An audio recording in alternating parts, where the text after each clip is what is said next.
ഇന്ന് ധനമന്ത്രി കൂടിയായ മുഖ്യമന്ത്രി അവതരിപ്പിച്ച ബജറ്റിൻ്റെ ആമുഖത്തിലും പറയാൻ ശ്രമിച്ചിട്ടുള്ളത്. പക്ഷേ ബജറ്റിലെ ആകെ അലോക്കേഷൻ പരിശോധിച്ചാൽ കേരളത്തിൻ്റെ സാമ്പത്തിക സ്ഥിതി അപകടാവസ്ഥയിലല്ല എന്ന ചിത്രമാണ് നമുക്ക് ലഭിക്കുക. ഇപ്പോൾ 2000 കോടിയുടെ അധിക അലോക്കേഷൻ സംസ്ഥാന സർക്കാരിന് വരുത്താൻ കഴിയുന്നുണ്ട്. ഇത് വലിയ തോതിലുള്ള സാമ്പത്തിക അപകടാവസ്ഥ എന്ന വാദത്തെ നിരാകരിക്കുക മാത്രമല്ല, അതൊരു രാഷ്ട്രീയമായ ആക്ഷേപം മാത്രമാണ് എന്ന് സമ്മതിക്കുകയാണ്. കഴിഞ്ഞ മാർച്ച് മാസത്തിൽ 6300 കോടിയിലധികം രൂപയുടെ നീക്കിബാക്കി നിലനിർത്തിക്കൊണ്ടാണ് LDF സർക്കാർ ഭരണത്തിൽ നടന്നത്. ജനങ്ങൾക്കായി കൂടുതൽ ആശ്വാസ നടപടികൾ ഇതുപയോഗിച്ചുകൊണ്ട് തന്നെ സ്വീകരിക്കാൻ കഴിയുമായിരുന്നു. അതോടൊപ്പം തന്നെ നാടിന് കൂടുതൽ വികസന നടപടികൾ സ്വീകരിക്കുന്നതിനുള്ള അടിത്തറയായിട്ടും ഇത് ഉപയോഗിക്കാമായിരുന്നു. ഇത്തരത്തിൽ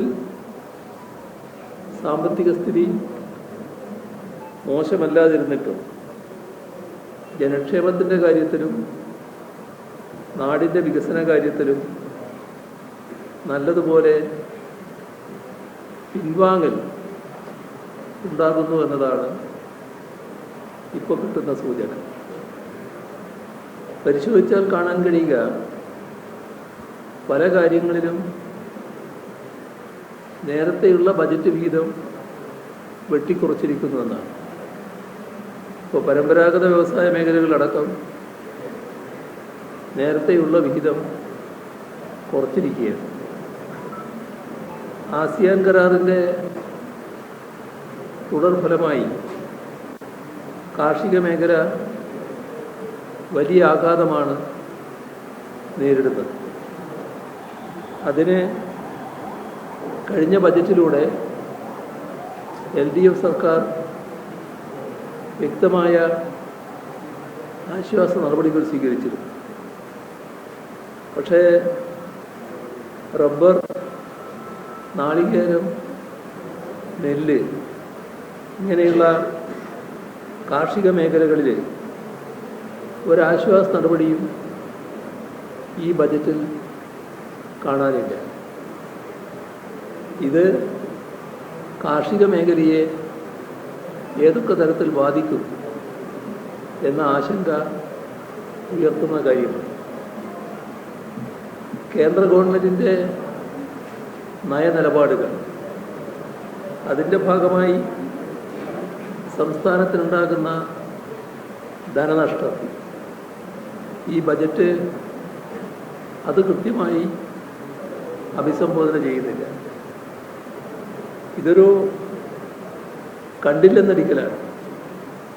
പക്ഷെ ശ്രദ്ധിക്കേണ്ടത് ആ കണ്ടില്ലെന്നടിക്കലിലെ രാഷ്ട്രീയമാണ്. മുൻ സർക്കാരിനെ കുറ്റപ്പെടുത്താൻ ബജറ്റ് ശ്രമിക്കുന്നതും ഇതേ രാഷ്ട്രീയത്തിൻ്റെ ഭാഗമായിട്ടാണ്. ധവളപത്രം വികസനക്ഷേമ പദ്ധതികളിൽ നിന്ന് വരുന്ന വർഷങ്ങളിൽ ഒഴിഞ്ഞു നിൽക്കാനുള്ള ഒരുതരം മുൻകൂർ ജാമ്യമെടുക്കലായിരുന്നുവെന്ന് ഇപ്പോൾ വ്യക്തമാവുകയാണ്. സർക്കാരിൻ്റെ സ്വാഭാവിക ബാധ്യതകളുണ്ട്. ആ സ്വാഭാവിക ബാധ്യതകളെ പെരുപ്പിച്ചു കാട്ടുക, വരവിൽ ഉണ്ടാകുന്ന വർധനവ് മറച്ചു പിടിക്കുക, ഇതൊക്കെ ബോധപൂർവം തന്നെ ചെയ്തിട്ടുള്ള കാര്യങ്ങളാണ്. സാധാരണ ബജറ്റുകളിലെ വകുപ്പുകൾക്കുള്ള അലോക്കേഷൻ വലിയ വ്യത്യാസമില്ലാതെ പുനഃക്രമീകരിക്കുന്ന നിലയാണുണ്ടായിട്ടുള്ളത്. ഒരു പ്രത്യേകത വന്നിട്ടുള്ളത് കേരളമാകെ ഒരു നവകേരള സ്വപ്നം കൊണ്ടാണെന്താണ് അത് പൂർണ്ണമായി കൈയൊഴിയുന്ന നിലയാണ് വന്നിട്ടുള്ളത്. അതോടൊപ്പം ഭാവി കേരളത്തെ രൂപപ്പെടുത്താനുള്ള ഒരു ബ്ലൂ പ്രിന്റും ഇതിൽ കാണാനില്ല. ഇവിടെ ശ്രദ്ധിക്കേണ്ട കാര്യം LDF സർക്കാർ സ്വീകരിച്ചൊരു ദ്വിമുഖ സമീപനമാണ്. അതൊന്ന് ക്ഷേമ ആശ്വാസ നടപടികളായിരുന്നു, അതോടൊപ്പം തന്നെ വികസന നടപടികൾ. ഈ ദ്വിമുഖ സമീപനം പൂർണ്ണമായി കൈയൊഴിയുന്ന നിലയാണ് ഇപ്പോൾ അവതരിപ്പിച്ച ബജറ്റിലുള്ളത്. അതോടൊപ്പം തന്നെ നേരത്തെയുള്ള ബജറ്റിലെ LDF അവതരിപ്പിച്ച ബജറ്റിലെ കാര്യങ്ങൾ പലതും ആവർത്തിച്ചിട്ടുമുണ്ട്. ഇപ്പോൾ വിഴിഞ്ഞം നാവായിക്കുളം ഔട്ടർ റിംഗ് റോഡ് പോലുള്ളവ അതിൻ്റെ ഉദാഹരണങ്ങളായി കാണാവുന്നതാണ്. മറ്റൊരു പ്രത്യേകത, നേരത്തെയുള്ള ചില പ്രഖ്യാപനങ്ങൾ അവ പേര് മാറ്റി പുതിയ പേരിൽ അവതരിപ്പിച്ചിരിക്കുന്നു എന്നതാണ്. എന്നാൽ കേരളം അടുത്ത കാലത്തായി ലോകം ശ്രദ്ധിക്കുന്ന അവസ്ഥയിലേക്ക് എത്തിയത് നാം അതിദാരിദ്ര്യ നിർമ്മാർജ്ജനം ചെയ്തതിലൂടെയാണ്. അതുമായി ബന്ധപ്പെട്ട് ഒട്ടേറെ നടപടികൾ തുറന്ന് സ്വീകരിക്കേണ്ടതുണ്ട്. അത്തരം കാര്യങ്ങളെക്കുറിച്ച് ഒരു പരാമർശം കൂടി ഇതിനകത്ത് കാണാനില്ല. ഇപ്പോഴത്തെ ബജറ്റ് അവതരിപ്പിച്ച മുഖ്യമന്ത്രി പ്രതിപക്ഷ നേതാവായിരിക്കുമ്പോൾ പറഞ്ഞുകൊണ്ടിരുന്ന ഒട്ടേറെ കാര്യങ്ങളുണ്ട്. അവ ഒന്നും പറഞ്ഞില്ല, പൂർണ്ണ മൗനം പാലിച്ചിരിക്കുക.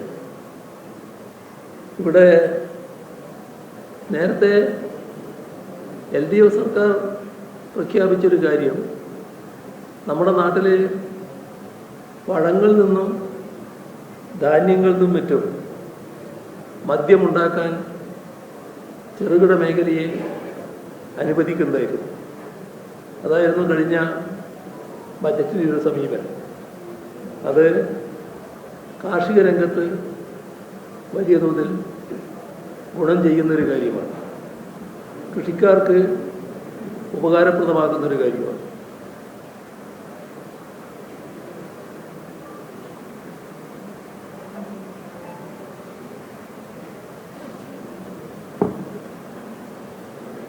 പക്ഷേ അതിനെപ്പറ്റി ഒന്നും പറഞ്ഞതായിട്ട് കാണുന്നില്ല. അത് മാറ്റി വൻകിട മദ്യ കമ്പനികൾക്ക് വീര്യം കുറഞ്ഞ മദ്യം വലിയ തോതിൽ നിർമ്മിക്കാനുള്ള അവസരം ഈ പുതിയ ബജറ്റ് തുറന്നു കൊടുക്കാനാണോ ഉദ്ദേശിക്കുന്നത് എന്ന ഒരു സംശയം ഇപ്പോൾ ഉയരുകയാണ്. നേരത്തെ കൃഷിക്കാരെയും ചെറുകിട വ്യവസായ മേഖലയെയും പ്രോത്സാഹിപ്പിക്കലാണ് ഉദ്ദേശിച്ചതെങ്കിൽ അതിനു പകരം വൻകിട കോർപ്പറേറ്റ് താല്പര്യം ഇവിടെ ഉയർന്നു വരുന്നു എന്നാണ് കാണേണ്ടത്. നമ്മുടെ ബജറ്റിൻ്റെ മാത്രമല്ല, നേരത്തെ അവതരിപ്പിച്ച ധവളപത്രത്തിൻ്റെയും പ്രധാനപ്പെട്ട ഊന്നൽ സ്വകാര്യ മേഖലയ്ക്ക് നല്ല അവസരം കൊടുക്കലായിരുന്നു. അതുതന്നെയാണ് ഇപ്പോൾ അവതരിപ്പിച്ച UDF സർക്കാരിൻ്റെ ആദ്യ ബജറ്റിലും കാണാൻ കഴിയുന്നത്. കഴിഞ്ഞ കേന്ദ്ര ബജറ്റിൽ ഒഡീഷ, ആന്ധ്ര, കേരള ഈ സംസ്ഥാനങ്ങളെ ബന്ധിപ്പിച്ച് സ്വകാര്യ മേഖലയ്ക്ക് വേണ്ടി പ്രഖ്യാപിച്ച റെയർ എർത്ത് ഇടനാഴി കേന്ദ്ര ഗവൺമെൻറ് പ്രഖ്യാപിച്ച ആ ആശയത്തെ അതേപടി ഇപ്പോൾ UDF സർക്കാർ ഉൾക്കൊണ്ടു എന്ന് വേണം കണക്കാക്കാൻ. അതാണ് ഈ ബജറ്റിൽ കാണാൻ കഴിയുന്നത്. മൈനർ ധാതുക്കളുടെ ഖനനം അതടക്കമുള്ള കാര്യങ്ങൾ എല്ലാം സ്വകാര്യ മേഖലയ്ക്ക് തുറന്നു കൊടുക്കുന്നതാണ് കേന്ദ്ര സർക്കാരിൻ്റെ നയം. അതുതന്നെയാണ് ഇപ്പോൾ ഈ ബജറ്റിൽ പ്രഖ്യാപിച്ച rare earth critical mineral corridor വഴി UDF സർക്കാരും പിന്തുടരുന്നത്. എന്നാൽ കഴിഞ്ഞ ബജറ്റിൽ LDF സർക്കാർ മുന്നോട്ട് വെച്ചത് ഇതായിരുന്നില്ല. പൊതുമേഖലാ അധിഷ്ഠിതമായ റെയർ എർത്ത് ഇടനാഴി എന്ന ആശയമാണ് LDF സർക്കാർ മുന്നോട്ട് വെച്ചത്. അത് അട്ടിമറിച്ചുകൊണ്ടാണ് കേന്ദ്ര സർക്കാരിൻ്റെ ആശയം അംഗീകരിച്ച് സ്വകാര്യവൽക്കരണത്തിനുള്ള നീക്കം ഈ ബജറ്റിലൂടെ പ്രഖ്യാപിച്ചിരിക്കുന്നത്.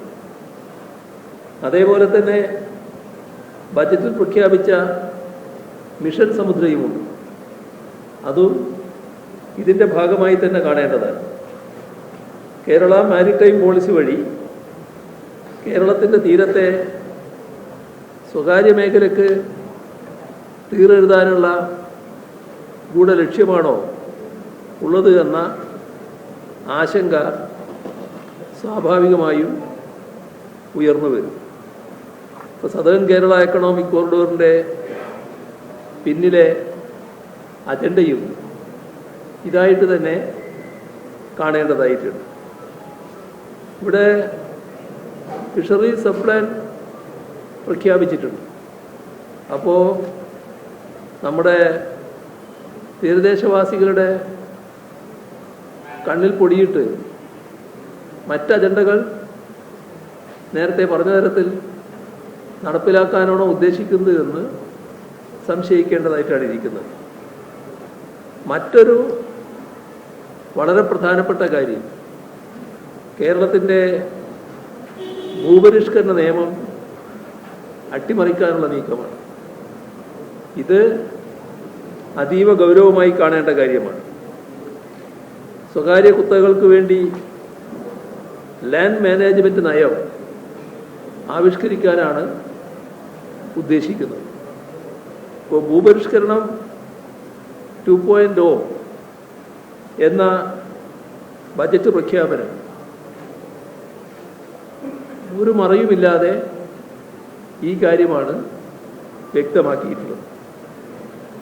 നമ്മുടെ നാട്ടിലുള്ള സ്വകാര്യ കുത്തകകൾക്കടക്കം പല കാര്യങ്ങൾക്കും പ്രതിബന്ധം സൃഷ്ടിക്കുന്ന ഭൂപരിഷ്കരണ നിയമം, ആ നിയമമാകെ ഒളിച്ചെഴുതുക, അതിൻ്റെ പിന്നിലെ രാഷ്ട്രീയം വ്യക്തമാണ്.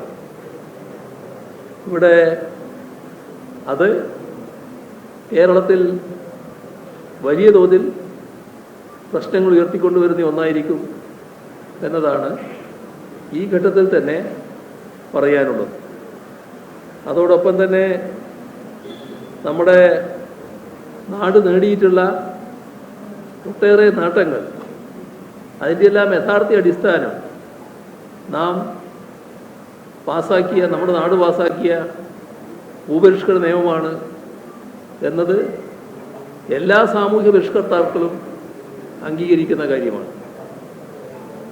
ഇവിടെ ബജറ്റിൽ ഇപ്പോൾ health and life science city പ്രഖ്യാപിച്ചിട്ടുണ്ട്. ഇതും സ്വകാര്യവൽക്കരണത്തിൻ്റെ യുക്തിയാണോ പിൻപറ്റുന്നത് എന്ന് ശങ്കിക്കേണ്ടതായിട്ടുണ്ട്. ആശുപത്രികൾ, ഫാർമ മേഖലയിൽ സ്വകാര്യ കമ്പനികൾ ഇവരെയൊക്കെ മാടി വിളിക്കുന്ന നയമാണ് ബജറ്റിലുള്ളത്. നാം നമ്മുടെ കേരളത്തിൽ കാണുന്നൊരു വസ്തുതയുണ്ട്. അത് ചില അന്താരാഷ്ട്ര ഭീമന്മാർ KKR പോലെ, ബ്ലാക്ക് സ്റ്റോൺ പോലുള്ള വൻകിട കമ്പനികൾ, ബഹുരാഷ്ട്ര കുത്തകകൾ കേരളത്തിലെ സ്വകാര്യ ആശുപത്രികൾ കൈയടക്കാൻ നടത്തുന്ന ശ്രമമാണ്. നേരത്തെ തന്നെ കേരളീയ സമൂഹം ശ്രദ്ധിച്ച കാര്യമാണ്. അത് ഒരു ഭാഗത്ത് നിൽക്കുമ്പോൾ അവർക്കെല്ലാം പച്ചക്കൊടി കാണിക്കുന്ന ഒരു സമീപനം ഈ ബജറ്റിലൂടെ വരികയാണ്. സർക്കാർ ആശുപത്രികളെ ശാക്തീകരിക്കുന്ന പ്രഖ്യാപനമൊന്നും ഈ ബജറ്റിൻ്റെ ഭാഗമായി കാണാൻ പറ്റിയില്ല. മറ്റൊരു പ്രധാനപ്പെട്ട കാര്യം, കേന്ദ്ര ഗവൺമെൻറ് പ്ലാനിംഗ് കമ്മീഷൻ പണ്ടേ നിർത്തലാക്കി. അവർ പ്ലാനിംഗ് കമ്മീഷൻ നിർത്തലാക്കുക മാത്രമല്ല, നീതി ആയോഗ് അതിന് പകരം സംഘടിപ്പിച്ചു. ഇപ്പോൾ അതേ വഴിയിലേക്ക് നമ്മുടെ സംസ്ഥാനവും നീങ്ങാനാണോ ഉദ്ദേശിക്കുന്നത് എന്നത് ശങ്കിക്കേണ്ടതായിട്ടാണ് ഇരിക്കുന്നത്. ഇപ്പോൾ പ്ലാനിംഗ് ബോർഡ് പുനഃസംഘടിപ്പിക്കും എന്ന് പറഞ്ഞു കഴിഞ്ഞു. ഒരു തിങ്ക് ടാങ്കായി പ്ലാനിംഗ് ബോർഡിനെ മാറ്റുക എന്നതാണ് വ്യക്തമായി നമ്മുടെ ബജറ്റിൽ പറഞ്ഞു കഴിഞ്ഞ കാര്യം.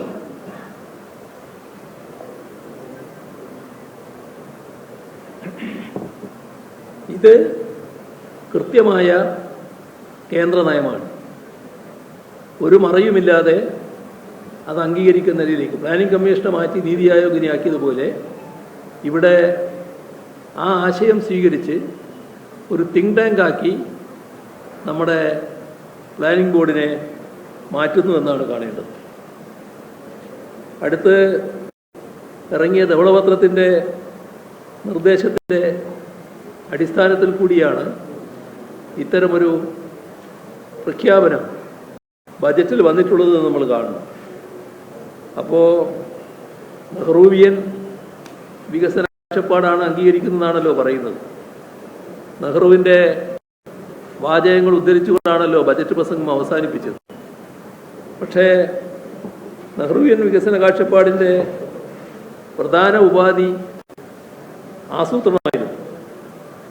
ആ ആസൂത്രണത്തെ ഈ നെഹ്റുവിയൻ സോഷ്യലിസ്റ്റ് എന്ന് അഭിമാനം കൊള്ളുന്ന മുഖ്യമന്ത്രി കുഴിച്ചു മൂടുന്നുവെന്ന അവസ്ഥയാണ് ഈ ബജറ്റിലൂടെ നമുക്ക് കാണാൻ കഴിയുന്നത്. എല്ലാവരും സമ്മതിക്കുന്ന ഒരു കാര്യമാണ്, കേരളത്തിൽ വൻതോതിലുള്ള പശ്ചാത്തല വികസനം നടന്നു എന്നുള്ളത്. ആർക്കും ആ കാര്യത്തിൽ മറ്റൊരു വ്യത്യസ്ത അഭിപ്രായമുണ്ടാകും. ആ വികസനം നടക്കുന്നതിനിടയാക്കിയത് കിഫ്ബിയാണ്. അതിൻ്റെ ചാലകശക്തിയായി പ്രവർത്തിച്ചത് കിഫ്ബിയാണ്. പക്ഷേ കിഫ്ബിയുടെ ചിറകരിയുന്ന നിലപാടാണ് ഈ ബജറ്റിൽ സ്വീകരിച്ചിരിക്കുന്നത്. കിഫ്ബി പദ്ധതികൾക്ക് ഫണ്ട് കണ്ടെത്തേണ്ട ബാധ്യതയെപ്പറ്റി പഠിക്കാൻ വിദഗ്ധ സമിതിയെ വെക്കും എന്നാണ് ബജറ്റിലെ പ്രഖ്യാപനം. അതിൻ്റെ പിന്നിലെ രാഷ്ട്രീയം എല്ലാവർക്കും മനസ്സിലാക്കാൻ കഴിയുന്നതാണ്. കിഫ്ബി എന്ന ആശയത്തെ തന്നെ അവസാനിപ്പിക്കാനുള്ള നീക്കമായിട്ട് വേണം ഇതിനെ കാണാൻ. കേരളത്തിൻ്റെ ഏറ്റവും മഹത്തായ ഒരു പദ്ധതിയായിരുന്നു ലൈഫ് മിഷനിലൂടെ നടപ്പാക്കിയ പാവപ്പെട്ടവർക്ക് വീട് നൽകുന്ന പദ്ധതി. 5 ലക്ഷത്തിലധികം വീടുകളാണ് അതിൻ്റെ ഭാഗമായി നൽകിയിട്ടുള്ളത്. ലൈഫ് മിഷനോടുള്ള UDFിൻ്റെ സമീപനം പണ്ടേ എല്ലാവർക്കും അറിയാവുന്നതാണ്. ഇപ്പോൾ ആ ലൈഫ് പദ്ധതിയെ തകർക്കാനുള്ള നീക്കങ്ങളാണ് നടന്നുകൊണ്ടിരിക്കുന്നത്.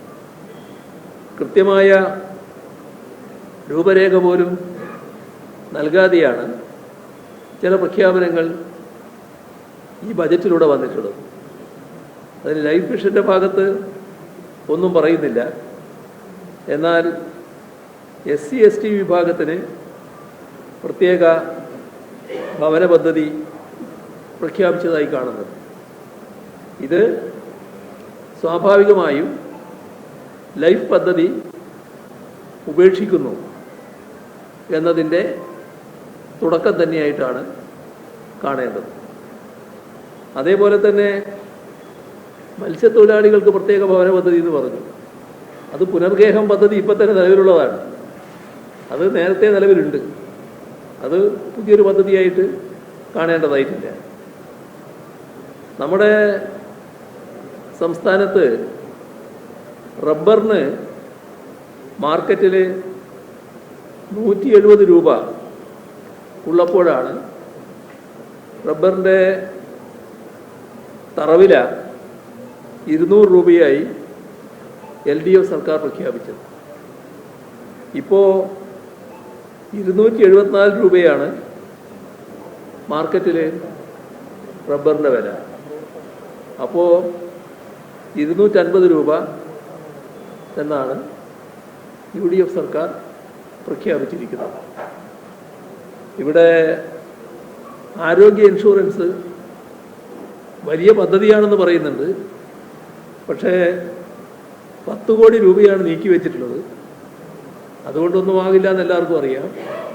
തുടക്കം കാണുമ്പോൾ ഒരു പ്രഹസനം പോലെയുണ്ട്, നീക്കി വെച്ച തുക കാണുന്നു.